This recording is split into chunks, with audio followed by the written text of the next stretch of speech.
Hello again, everyone. I've been taking a big interest in what's been going on internationally for the last 3 months, and some information has just come my way from a dear friend who is connected with me on Facebook from Europe. My friend is a statistician who works for the government.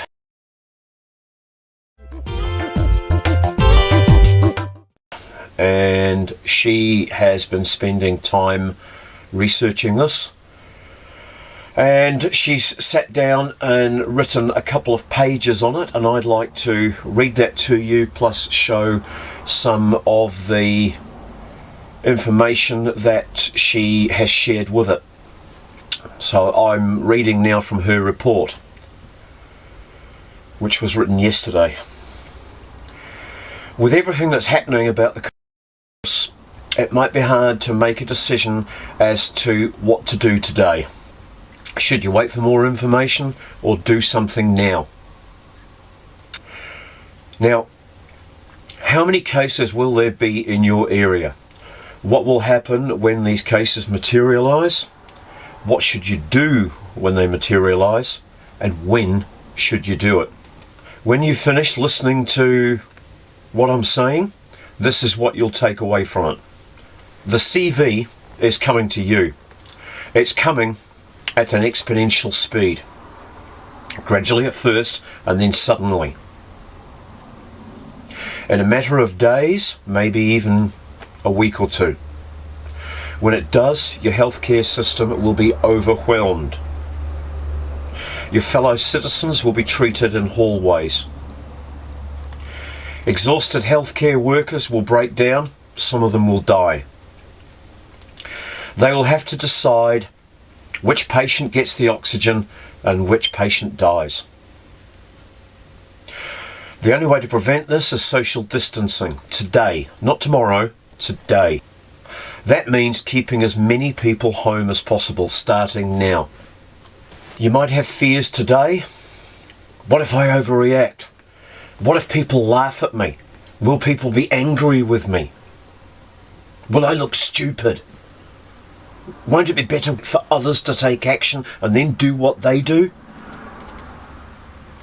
But in 2 to 4 weeks, the entire world will be in lockdown. There's a few precious days for you to act. If you act now, the social distancing that you have enacted will save lives. They will thank you for making the right decision. Okay, let's do this. How many cases of CV will there be in your area? Now in chart 1, total worldwide cases of CV. The total number of cases grew exponentially until China contained it, but then it leaked outside. Now it's a pandemic that nobody can stop. As of today, this is mostly due to Italy, Iran and South Korea. There are so many cases in South Korea, Italy and China that it's hard to see the rest of the countries when they're all put together on one chart. But let's zoom in to that bottom corner of the chart and just get some details. There are dozens of countries with exponential growth rates. As of today, most of them are Western.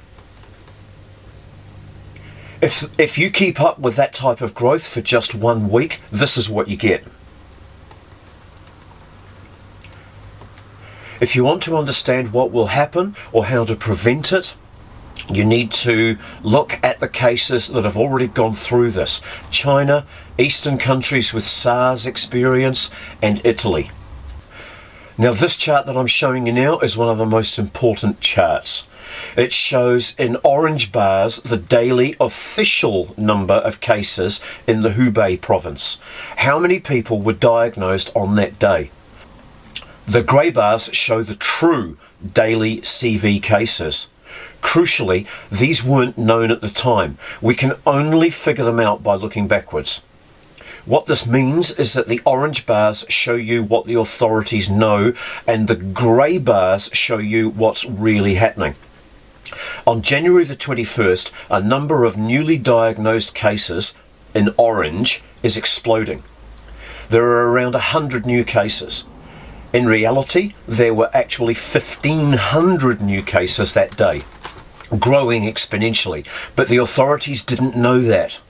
What they knew was that suddenly there were 100 new cases of this new illness brought to their attention. 2 days later, authorities shut down Wuhan. At that point, the number of diagnosed daily new cases was 400. Note that number. They made a decision to close the city with just 400 new cases in a day. In reality, there were 2,500 new cases that day, but they didn't know that. The day after, another 15 cities in Hubei were shut down. Up until January the 23rd, when Wuhan closed, you can look at the grey graph. It's growing exponentially. True cases were exploding. As soon as Wuhan shuts down, these cases slowed down. On January the 24th, when another 15 cities were shut down, the number of true cases, again in grey, grinds to a halt. 2 days later, the number of true cases was reached, and it's never gone over that since. Note that the orange official cases were still growing exponentially. For 12 more days, it looked like this thing was still exploding, but it wasn't. It's just that the cases were getting stronger symptoms, going to the doctor more, and that system identifying them was getting stronger. The concept of official and true cases is important. Let's keep that in mind for later. The rest of the regions in China were well coordinated by the central government. They took immediate and drastic measures. This is the result. Every flat line on the graph is a Chinese region with coronavirus cases. Each one had the potential to become exponential, but thanks to the measures happening just at the end of January, all of them stopped the virus before it could spread. Meanwhile, South Korea, Italy, and Iran had a full month to learn, but they didn't. They started the same exponential growth that started in Hubei province, and they passed every Chinese region before the end of February. South Korean cases have exploded, but have you wondered why Japan, Taiwan, Singapore and Hong Kong haven't? Let's look at chart 9. Total cases of CV outside China. All of them were hit by SARS in 2003, and all of them learned from that. They learned how viral and lethal it could be, so they know how to take it seriously. That's why all of their graphs, despite starting to grow much earlier, still don't go exponential. So far, we've had stories of CV exploding, governments realising the threat and containing them. For the rest of countries, however, it's a completely different story. You've already seen the growth in Western countries and how bad forecasts of just 1 week can be. Now imagine that containment doesn't happen, like in Wuhan and in other Eastern countries, and you get a colossal epidemic. Let's look at a few cases, such as Washington State, the San Francisco Bay Area, Paris, and Madrid. Now in chart 10, we look at Washington State cases and death rate. Washington State is the US's Wuhan. The number of cases is growing exponentially. It's currently at 140 known cases. But something interesting happened early on. The death rate was through the roof. At one particular point, the state had 3 cases and 1 death. We know from other places that the death rate of the CV is anything between 0.5% and 5%. More on that later. How could the death rate be 33%? It turned out that the virus had been spreading undetected for weeks. It's not like there were only 3 cases. It's that authorities only knew about 3, and one of them was dead because the more serious the condition, the more likely somebody is to be tested. This is a bit like the orange and the grey bars on the China graph that I showed you first. Here they only knew about the orange bars, the official cases, and they looked okay, manageable, just 3. But in reality, there were hundreds, maybe thousands of true cases that weren't known about. This is an issue. You only know the official cases, not the true ones, but you need to know the true ones. How can you estimate the true ones? It turns out there's a couple of ways, and my friend has a model for both. So you can play with the numbers too if you have a calculator and you look at the numbers on these charts. First, through deaths. If you have deaths in your region, you can use those numbers to guess the number of true current cases. We know approximately how long it takes for that person to go from catching the virus to dying. On average, 17.3 days. That means that the person who died on the 29th of February in Washington state probably got affected around the 12th of February. Then you know the mortality rate of the disease. For this scenario, I'm using 1%. We'll discuss later the details. That means that around the 12th of February, there were already around 100 cases in the area, which one ended up in death 17.3 days later. Now, use the average doubling time for the CV virus. That's the time it takes to double cases on average. That is 6.2. That means that in the 17 days it took this person to die, the cases had to multiply by 8. That means that if you're not diagnosing all cases, 1 death today means 80 true cases today. Washington State has, as of yesterday, 22 deaths. With that quick calculation, you can get 16,000 true CV cases today. That is as many as the official cases of Iran and Italy combined. If we look into the detail, we realise that 19 of those deaths were from one cluster, which might not have spread the virus widely. So if we consider these 19 deaths as one, the total deaths in the state is 4. Updating the model with that number, we still get 3,000 cases today. The conclusion is that there are likely 1,100 cases in Washington state right now. None of these approaches are perfect, but they all point to the same message. We don't know the number of true cases. We only know the number of apparent cases. It's much higher than the official. If it's not in the hundreds, it's in the thousands. It could be even more. Now, in the San Francisco Bay Area, up until the 8th of March, the Bay Area hadn't had a death. That made it hard to know how many true cases there were. Officially, there were 86 cases. But the US is vastly under-testing because they don't have enough kits. The country decided to create their own test kit, which turned out it didn't work. These were the number of tests carried out in different countries by March the 3rd.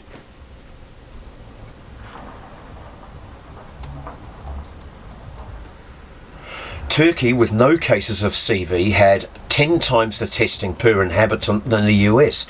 The situation is not much better today, with 8,000 tests performed in the US, which means 4,000 people have been tested.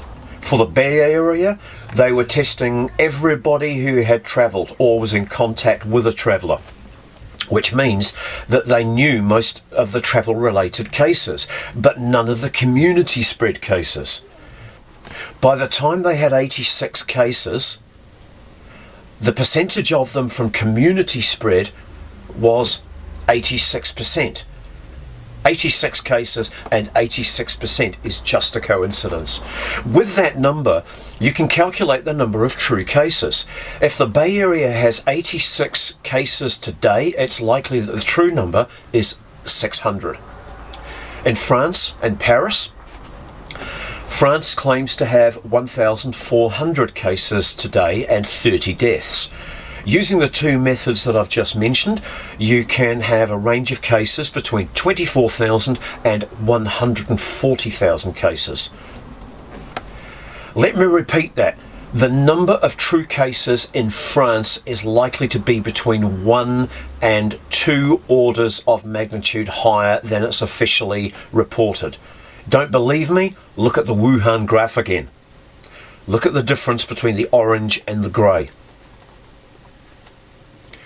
If you stack up the orange bars until the 22nd of January, you get 444 cases. Now add up all the grey bars. They add up to 12,000 cases. So when Wuhan thought it had 444 cases, it had 27 times more.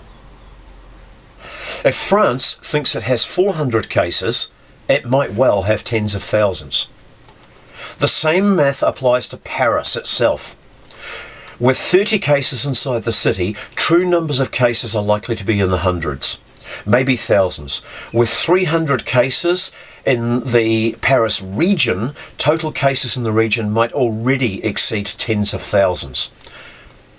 Let's have a look at Spain and Madrid. Spain has a very similar numbers to France. 1,200 cases versus 1,400, and both have had 30 deaths. That means the same rules are valid. Spain has probably upwards of 20,000 true cases already. With 600 official cases and 17 deaths, the true number of cases is likely to be between 10,000 and 60,000. With this number of cases, Wuhan was already in lockdown. And if you're telling yourself, well, Hubei's just one region, what about the rest of China? Let me remind you that Hubei has nearly 60 million people. Bigger than Spain, about the size of France. What will happen in our countries is easy to know, because we already have this happening. The best two examples are China and Italy. The World Health Organization, WHO, quotes 3.4% as the fatality rate. Around 20% of the cases will need hospitalization. 5% of the cases will require intensive care. And around 1% will require very intensive help, with such items as ventilators and oxygen therapy. The problem is that such items as ventilators and electrocardiograph monitors can't be produced or brought in at the click of a finger. So if you suddenly have 100,000 people infected in your country, many of them will want to go and get tested. Around 20,000 of those 100,000 will need hospitalisation, 5,000 will need the intensive care unit, and 1,000 will need machines to keep them alive. There simply aren't enough. Now that is without taking into consideration issues such as masks. A country like the US only has 1% of the masks that it actually needs. That means they only have masks for around 2 weeks in an intense situation. Countries like Japan, South Korea, Hong Kong and Singapore, as well as Chinese regions outside the Hubei province, have been prepared and have been able to give patients the care that they need. But the rest of the Western countries rather going in the direction of Hubei in Italy. So what's happening there? The stories that happened in Hubei and those in Italy are starting to become eerily similar 2 weeks down the line. Hubei built 2 hospitals in 10 days, but even then it was completely overwhelmed. Both countries complained that patients inundated their hospitals, but they had to be taken care of anywhere, in hallways, car parks, village halls and gymnasiums. Healthcare workers spent hours a day in a single piece of protective gear, sometimes all day, simply because there isn't enough. As a result, they can't leave the infected areas for hours. When they do, they crumble, dehydrated and exhausted. Shifts don't exist anymore. People work until they can no longer work anymore. Older doctors and nurses are coming in from retirement to help. People who have no idea about nursing are being trained overnight to fulfill critical roles. Everybody's on call. That is, until they become sick themselves. This is happening a lot.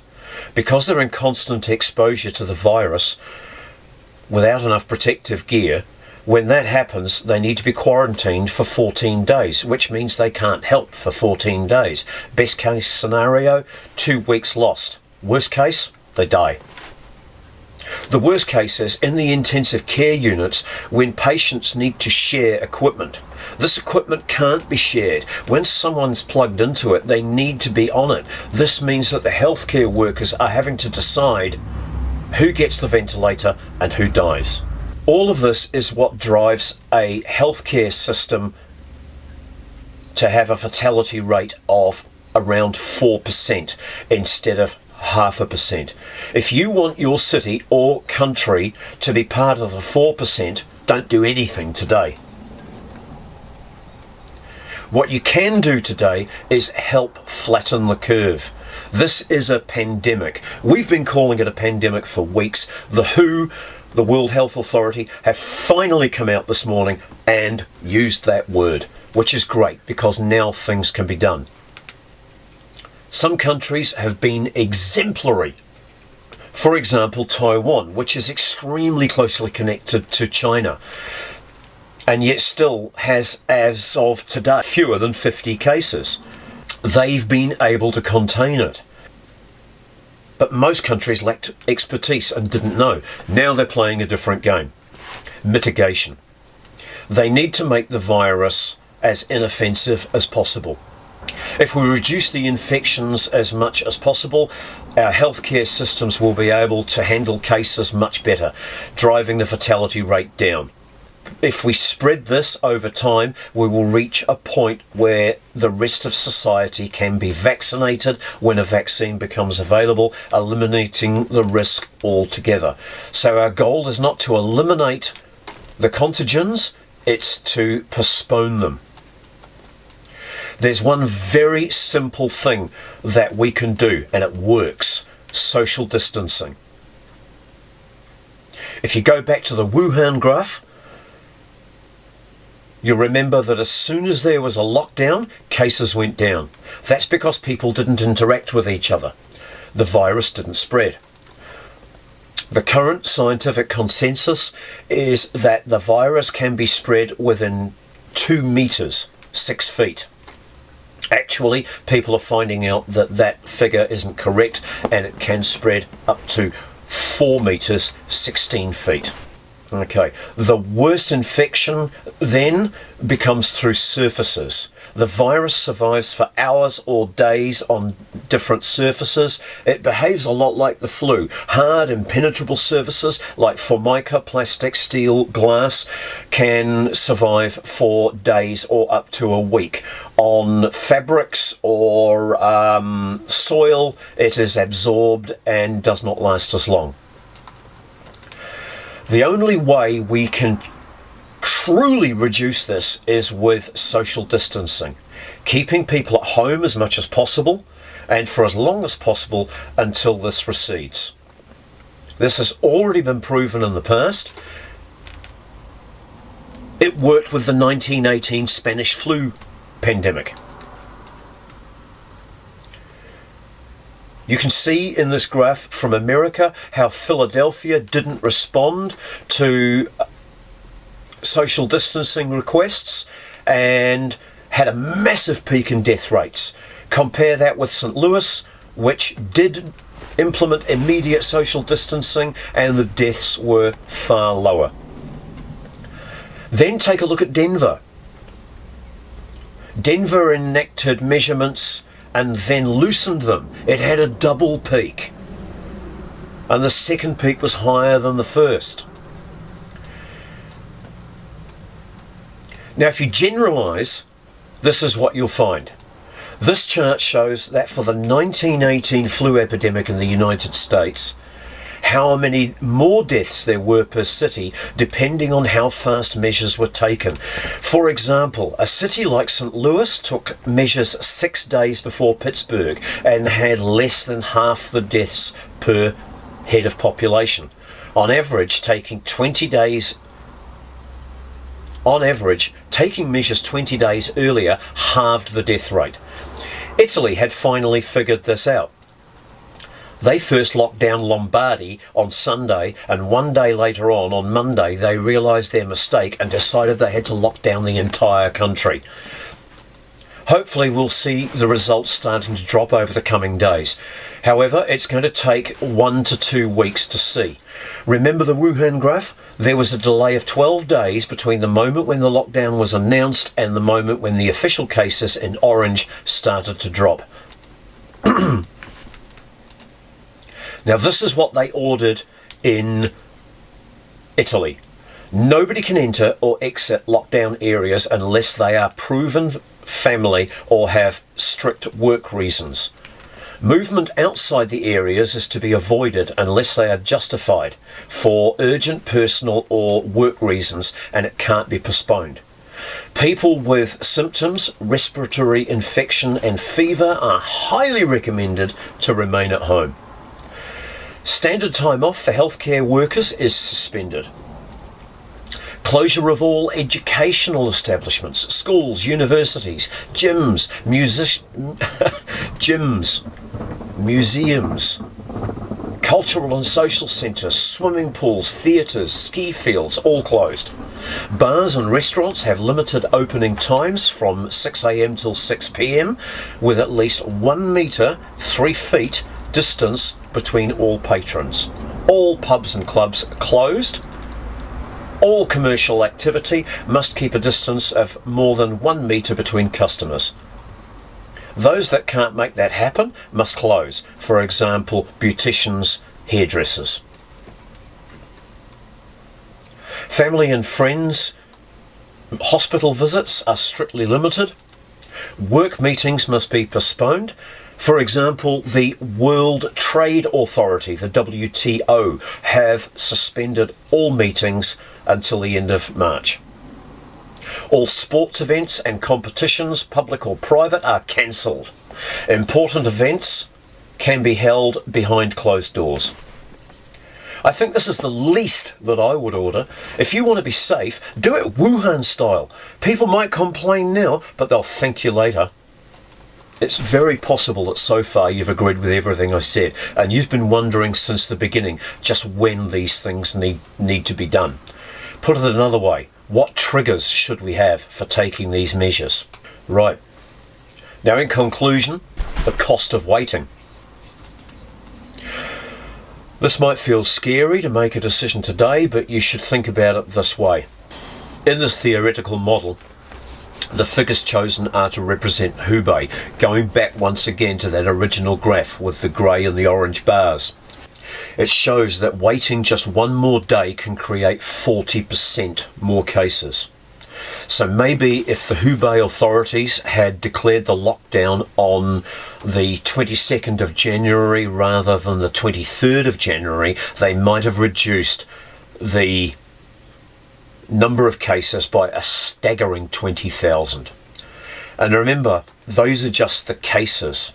Mortality is much higher because there would not only be directly 40% more deaths, there would also be a much higher collapse of the healthcare system, which would compound that. So a 1 day difference in social distancing can end up exploding the number of deaths in your community by multiplying more cases and a higher fatality rate. This is an exponential threat. Every day counts. When you're delaying by a single day your decision, you're not contributing a few more cases.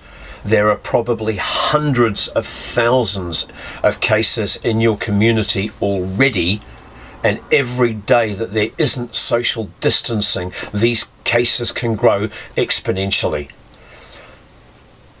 So this is probably one of the few times in modern history that writers have asked to freely share their work. Please share what I've just showed you. I've been asked to share it on my video channel. Please share this. Let people know the difference that exponential growth makes. Wake people up.